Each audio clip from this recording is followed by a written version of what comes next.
This is a talk by myself, Andrew Devey, about the Rodalquilar mines and their legacy, as requested by Andrew Mortimer, who I believe it's on behalf of the Middlesex University students.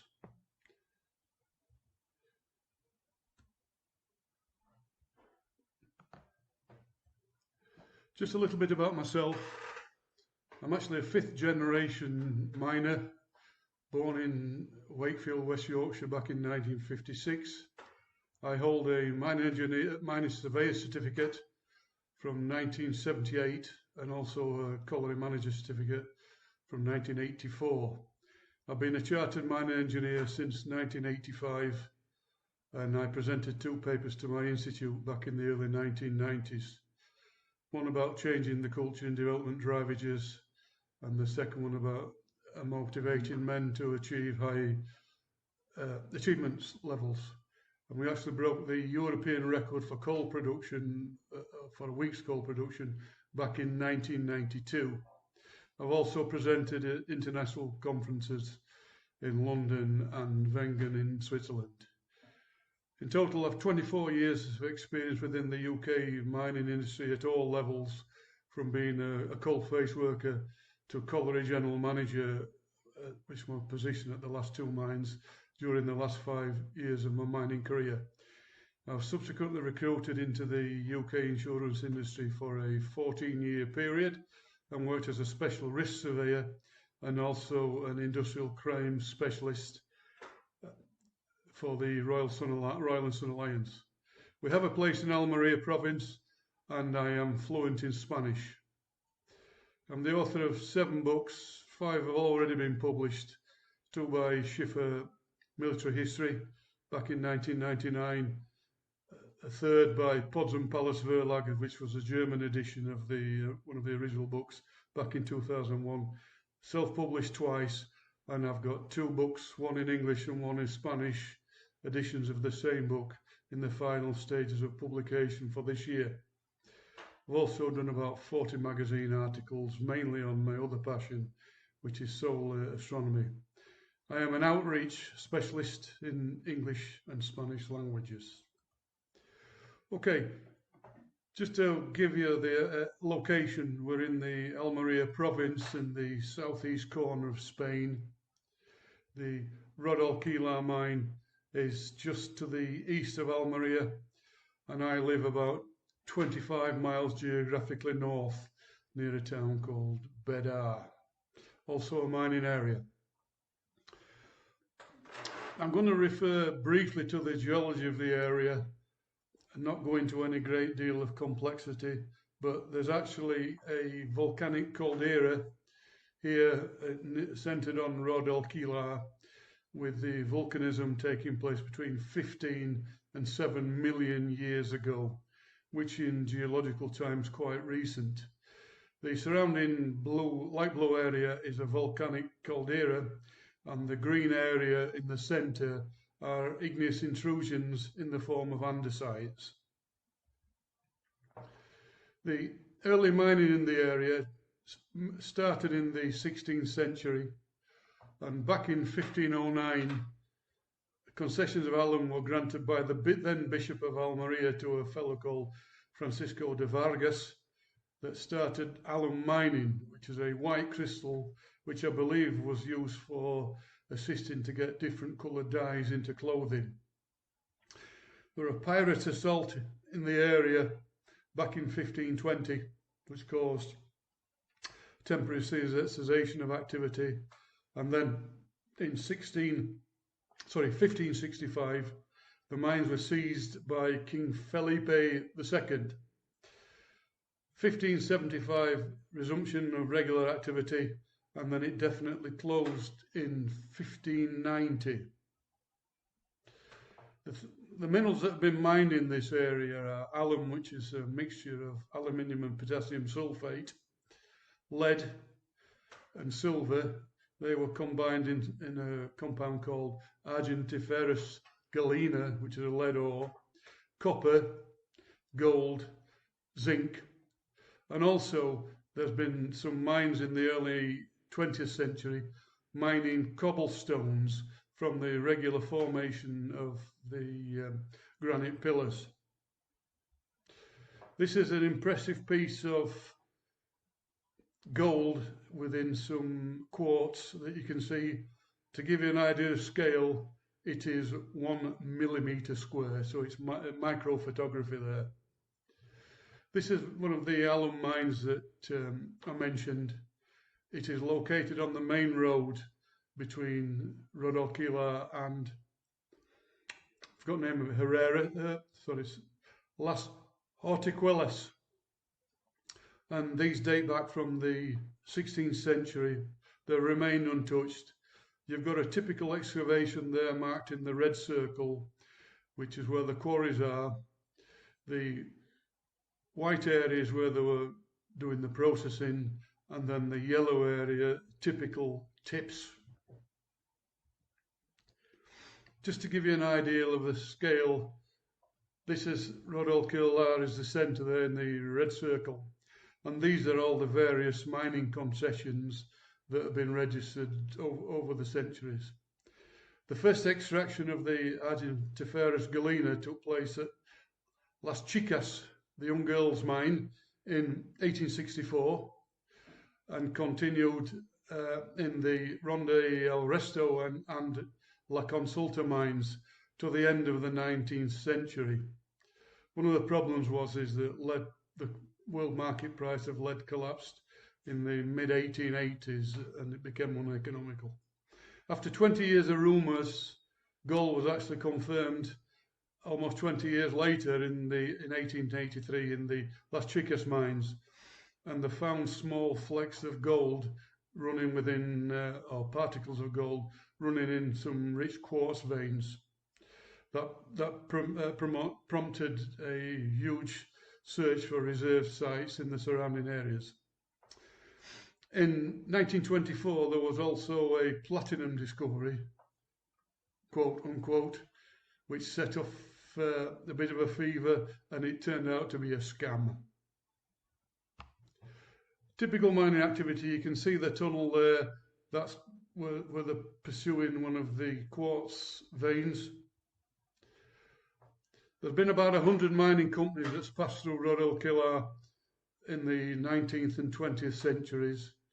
Mostly they were quite small local affairs where people bought a concession, mined as best they could to get what they could for sale. When it failed, they left. There's no forward planning, and it was quite a poor business sense. The Minister Rodalquilar arrived in 1929-1930 with British capital, and that began a new era of mining. They introduced the first cyanide plants, leaching plants, which I'll come to later. Things stopped then during the 1936-1939 Civil War. Almeria was a big Republican area, and then after Franco won in 1939, the state seized the mines in 1940. The Minister Rodalquilar SA installed the Denver plant that was actually then opened by General Franco on the 14th of May 1956, and there's actually a video on YouTube. It runs for about 4 minutes. Quite interesting, obviously shot in black and white at that time, but they show you a decent tour of the mine, an explosion where they were blasting the rock face, and then a brief view of the mineral treatment. The mining operations, mainly on the large scale, were open pit mines, and you can see a compressed air drilling rig.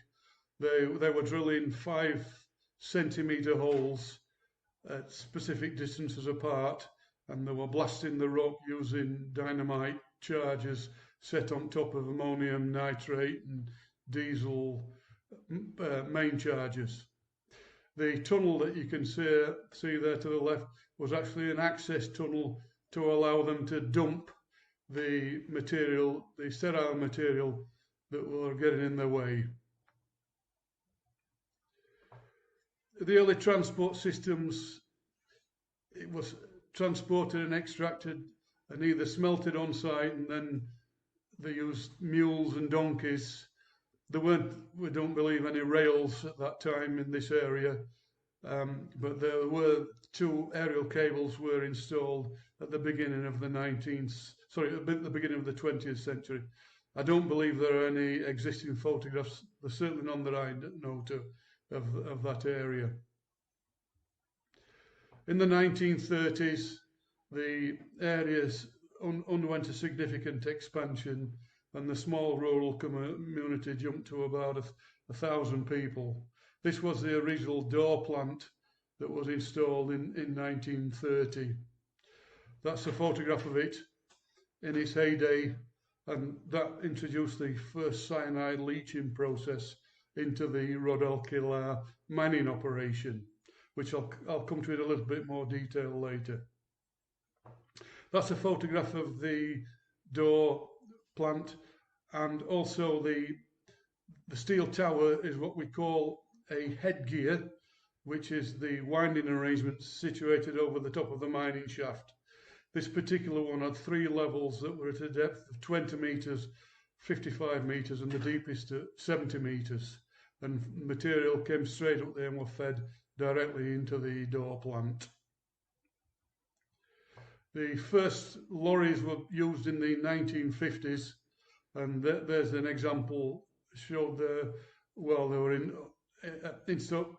constructing a garage and workshop at the mine. The 1956 transport, they bought a fleet of Pigasso lorries. These were quite new revolutionary lorries at the time, manufactured in Spain, with a 15-ton capacity for mineral transport. You can see a front face shovel there on the lower left photograph filling the lorry after a significant blast that took place. The blasts were generally about 5,000 tons in capacity, and the right-hand photograph, you can see it tipping through what we call a steel grizzly to stop the lye lumps going down into the plant, and the receiving hopper had a 400-ton capacity for gold ore. The Denver plant, that was a substantial investment. It was owned and operated by Americans, and the initial investment was 600,000 pesetas, American dollars, back in the early 1950s, and Franco opened it in May 1956. I've put together there a schematic for you of how the plant works. I'm not going to go through in massive detail. Obviously, you're not mining students, but the incoming was a 400-ton hopper. There were clean water tanks. The mineral dropped into 4 ball mills, which is number 15 on the screen there. And basically, it's a bit like a washing machine drum, much heavier duty, with very large steel balls. As it keeps turning, it crushes the mineral into very fine powder. They then use a series of agitators, thickeners, air agitators, and then they introduced a cyanide solution from tank number 35 there. So if you go on a visit, keep away from tank number 35. You should be okay, because cyanide breaks down with sunlight, and there's certainly no lack of sunlight and ultraviolet light in the area where it's situated. Eventually you get a rich solution that comes out into the rich solution tank, which is number 22, and then they add zinc to precipitate the gold out. As I mentioned there, the plant was at a cost of $600,000, and it could treat about 250,000 tons of mineral per year. This is the remains of the excuse me. This is the remains of the treatment plant. It's a very substantial structure and remains a bit of an iconic on site. The cyanide principle in detail, crushed ore, that does free some gold which can be sieved out, but the only way really is to dissolve it with the cyanide and use feed air into it, or even oxygen, to get the gold into solution. The trick is to get all the gold into solution where it can be directed into the right place to be precipitated out using zinc to get a high level of purity. The guy on the right is Antonio Gallego Bermejo, who was a chief chemist for the PAF, which was the Precipitate, Refine and Smelter House of the Rodalquilar gold mines. Just to give you an idea of the scale of production, if you want to take a look at this graph during your leisure in high resolution, you can, but over between 1903 and 1990, a total of 555 ingots were cast, yielding some just shy of 7 tons of gold. In today's money, the gold is trading on US dollars at about just over $1,800 an ounce. So that would have yielded just shy of $500 million US dollars over the century. So quite a substantial operation. One of the things about mining is an extractive source and a very finite commodity. So when the mineral is discovered, people come in, mine it. When it's exhausted, they disappear and often leave quite a mess behind themselves. Back in 1933, the area went from rural to about 1,000 inhabitants, and then by 1960, 1,345, and I think the highest were recorded at about 1,500, and it became the second largest population nucleus in the municipality of Nihar, which is just north of Almeria. When the mine closed in 1966, the population decreased to less than 100 inhabitants, and today I believe there are about 170. Mining diseases. The first mining disease identified was something called satanism, which is lead poisoning, and it's named after the Greek name for lead. That affected the miners in the 19th century from 1864 onwards, and it was something that's ingested by the body, damages the nerves and causes a gradual debilitation, or something that was known as miner's weakness in this area. The next major problem, which was also suffered by the early miners, was silicosis, which is ingestion of silica dust by the lungs, which retains and gradually destroys the lungs by causing large fibrous masses and eventually dysfunction of the lungs. Back in 1938, a 33-year-old miner called Juan Montoya Segura died of silicosis. He had only been working in the mines for 5 years, and when he died, he left a wife and 4 children that were all under the age of 10. This particular accident was subject to quite a substantial compensation case back in 1941.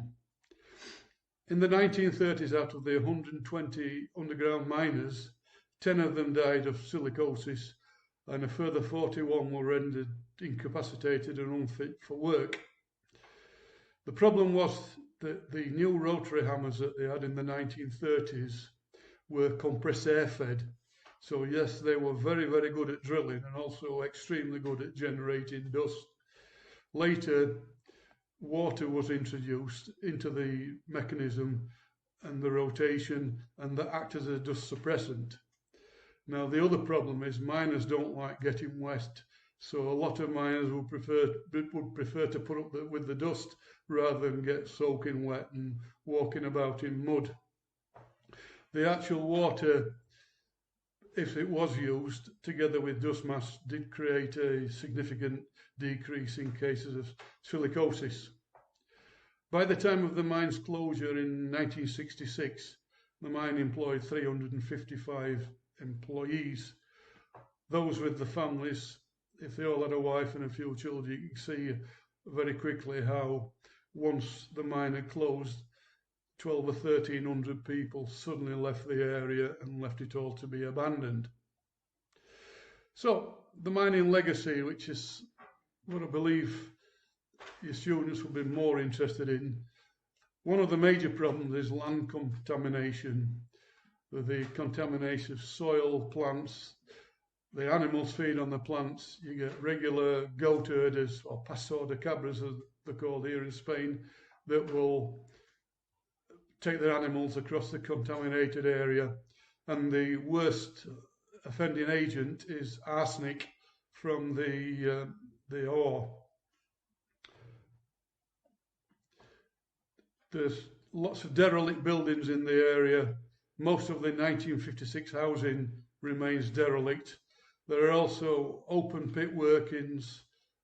Most of the tunnels are easier to access.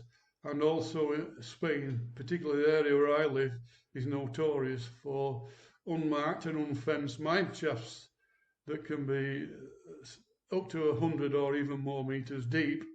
Quite a significant risk.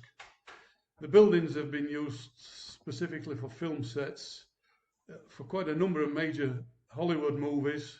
Just to name a few, The Fistful of Dollars, A Few Dollars More back in 1965, which was one of the spaghetti westerns directed by Sergio Leone and starring Clint Eastwood.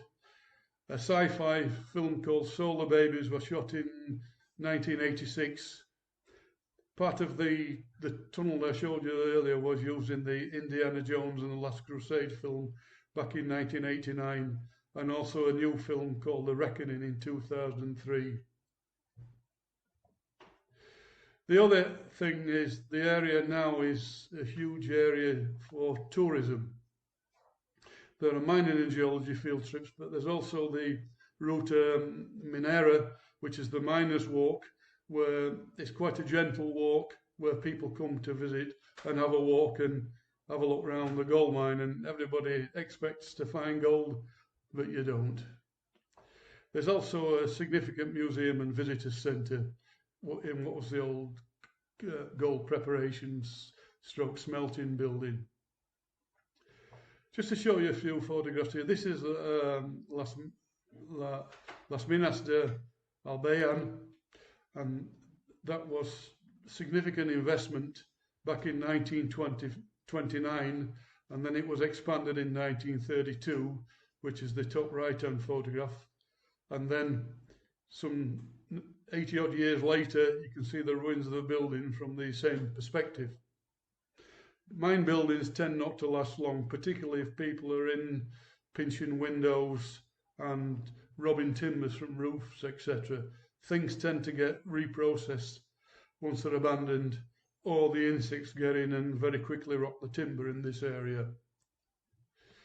This is a beautiful panoramic view of El Cinto, which translates to the belt. This was the main area where they're extracting the gold ore, as you can see in the centre there. And that quarry actually features in the 1956 video where they do a blast, what General Franco and his huge entourage were able to witness. These are a few still shots from some of the Hollywood videos. I forgot to mention one earlier, the Hollywood 10 starring Jeff Goldblum. That was filmed there back in 2001.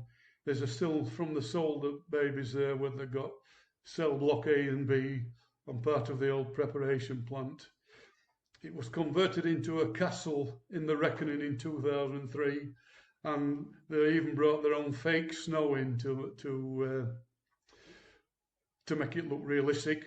And then the lower left is a picture of none other than Sean Connery and Harrison Ford from the Indiana Jones movie, where they travel through the refuse tunnel. There have been quite a number of environmental impact studies on the area, so I'll just mention some that I've had a look at for you, and there are the links on the internet there that you can do some background reading. But they've looked at characterization of the environmental impacts of the Rodalquilar mine site based on ground-based reflectance spectroscopy. There's also been an environmental assessment on the arsenic-rich gold deposits. there's been an impact of unconfined mine tailings and anthropogenic pollution on the semi-arid environment in the area, and also sustainable mining environmental assets analysis as well. This is a photograph of the scale model showing the Denver waste treatment plant. Beautiful model, which is in the building at the side of the real thing. But the area is now a national park, Parque Nacional Marítimo Terrestre de Cabo de Gata, which was in 1987. It was adopted as a UNESCO site in 1997 and a Geopark Europeo in 2006. I've put some links there for you to do some further reading, and these are the sources that I've used. The Cabo de Gata and Rodalquilar is not my prime area of research. I have actually used secondary source researchers here in this one. My own research, which is in for publication at the moment, is on the mines, cables, railways, foundries and mineral loading operations in the area where I live, which is Bedal, Los Gallardos, Garucha, Mahaca and Torre. And I focused on the years between 1840 and 1970. I've worked together with my friend Juan Antonio as the co-author. I am the lead author, and the book is in for publication in both the Spanish and English languages. It represents over 20 years of combined research, mostly from primary sources. The book's design, I'm also the designer, I've been trained as the book designer as well, is 384 pages of large format, or some people call it tabletop format, coffee table format, sorry. There's almost 500 illustrations, many of which are previously unpublished, and the work is 156,000 words, and that's in each edition, the Spanish and the English editions. And fingers crossed, depending on COVID, it'll be out in print later this year. And it's the first book through Herrera that will be published in the English language by this Spanish publisher. Okay, that concludes my presentation for today. I do hope you found it interesting and that I've been able to, one, enthuse you for the area and also direct you into areas for further study. With that, thank you very much for listening, and I do hope you found it helpful. Thank you.